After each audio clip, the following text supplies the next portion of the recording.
So, ngayon ay ika-second day nitong bagong page na to na ginawa ko na ang sabi ko nga, hindi ko muna ito ipopromote doon sa aking personal account o doon sa aking tunay na Facebook account. Hindi ko rin muna ito ipopromote sa mga kakilala ko. Hindi ko rin muna i-invite ang mga Facebook friends ko para i-like ang video, ang itong page na to.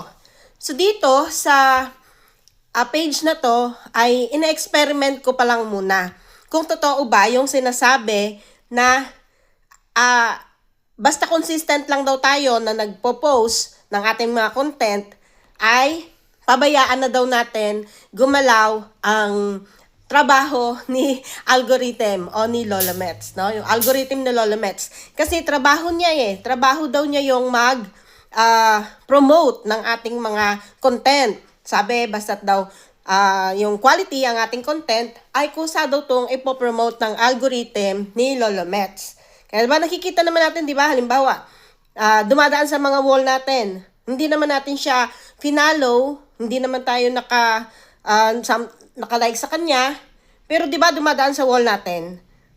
Doon sa mga ganong pagkakataon ay ang algorithm ang kusang naglalagay dun sa mga content natin dun sa isang account. So basta daw quality ang ating content at saka yung nasabing viewable talaga. So ngayon, iti-testing ko dito sa pamamagitan ng page na to kung totoo ba o nangyayari ba yon sa aking mga video. Since hindi ko naman sinasabi na ang video ko ay talagang viewable o ang video ko ay talagang 100% na quality. So, tinetesting ko pa lang sa mga video ko kung gagana ba sa akin ang algorithm ni Meta. So, since second day ko ito, tingnan natin, samahan niyo akong bisitahin ang resulta ng aking experiment sa ika-second day.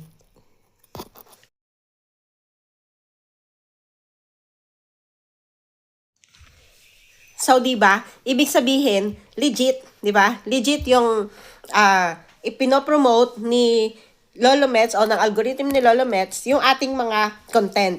Kahit na hindi natin ito ikampanya sa ating mga kaibigan. Di ba? Si Lola Mets na mismo ang nagpapakita ng mga content natin sa ibang mga viewers. So, legit, di ba? Pero, second day pa lang to. Obserbahan pa natin hanggang 1 week na consistent ang ating pagpo-post para talaga makita natin ang magandang result bago natin seryosohin ang ating pagpo-promote nito.